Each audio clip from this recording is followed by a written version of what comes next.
और 2 दिनों से सदन जो है इसी मसले के आसपास अटका हुआ है। चीन, डोकलाम, इन तमाम मुद्दों का जिक्र राहुल गांधी लगातार कर रहे हैं। कुछ बुक्स का रेफरेंस यहां पर वो दे रहे हैं। जर्नल मनोज मुकुंद निर्वड़े की किताब का यहां पर रेफरेंस वो देते हुए नजर आ रहे हैं, जिसको नकार दिया गया है क्योंकि वो बुक पब्लिश ही नहीं हुई है। खबरों में आगे बढ़ते हैं। बंगाल में आज कई जगहों पर ईडी की छापेमारी यानी कि रेड लगातार जारी है। आसनसोल समेत 12 जगहों पर छापेमारी जारी। कोयला खदान घोटाले से जुड़े मामलों में छापा। कोयला खनन घोटाला मामले में 12 ठिकानों पर रेड। बंगाल में 12 जगहों पर ईडी छापेमारी कर रही है। ये मामला भी कोयला खदान से जुड़ा हुआ है, लेकिन 8 जनवरी को कोलकाता में हुई छापेमारी से अलग है। 8 जनवरी को भी कोयला घोटाले में भी ईडी ने छापेमारी की थी, लेकिन आज दूसरे कोयला खदान मामले को लेकर ईडी की टीम बंगाल में छापेमारी कर रही है। ये तस्वीरें आसनसोल की। तो वहीं एसआईआर के खिलाफ ममता बनर्जी दिल्ली में मोर्चा खोले हुए हैं। उनके नेतृत्व में टीएमसी प्रतिनिधिमंडल चुनाव आयोग पहुंचा है। इस दौरान कई ऐसे लोग भी मौजूद थे जिनके नाम एसआईआर प्रक्रिया के दौरान कट गए हैं।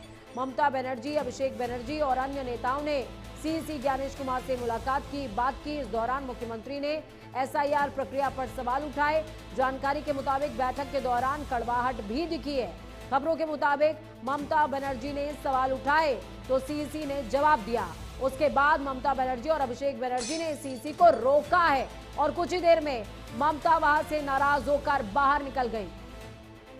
स्तुति जुड़ी हुई है हमारे साथ लगातार ग्राउंड जीरो से। स्तुति, ममता बनर्जी काफी ज्यादा गुस्से में नजर आ रही हैं और दूसरी तरफ बंगाल में कार्रवाई ईडी की लगातार जारी। 2 पहलुओं पर, 2 मोर्चे पर जंग इस समय टीएमसी लड़ रही है।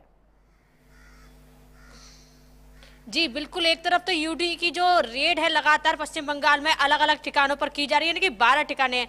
और ममता बनर्जी कल इलेक्शन कमीशन पहुंची, वो चुनाव आयुक्त जो है ज्ञानेश कुमार से मुलाकात की, जिसके बाद वो काफी नाराज नजर आई।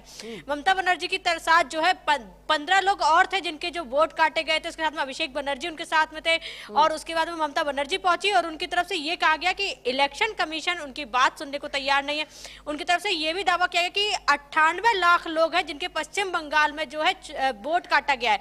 इसके बाद में ममता बनर्जी ने तमाम आरोप लगाए। ममता बनर्जी ने कहा कि इलेक्शन कमीशन जो है वो निष्पक्ष तरीके से चुनाव नहीं करा रहा है। उन्होंने कहा कि मैं इतने चुनाव देख चुकी हूं, लेकिन मैंने चुनाव आयोग की भूमिका ऐसे पहले कभी नहीं देखी है। उसके बाद उन्होंने बात करें तो ज्ञानेश कुमार से ये कहती भी नजर आई। उन्होंने कहा कि आपकी कुर्सी का जो मैं है मान रख रही हूँ, आपका सम्मान कर रही हूँ, हालांकि ये कुर्सी और ये पद आपके पास हमेशा नहीं रहेगा, क्योंकि जिस तरह से चुनाव आयोग की भूमिका है वो संदेशजनक है। और लगातार, क्योंकि जिस तरह पश्चिम बंगाल की बात करें, वहां पर अभी चुनाव होने हैं। इस बीच देखने को मिली है। स्तुति, बहुत शुक्रिया, आप हमारे साथ में जुड़ी हैं, हम जानकारी साझा की है। एनकाउंटर पर सवाल उठाने वालों को योगी आदित्यनाथ ने करारा और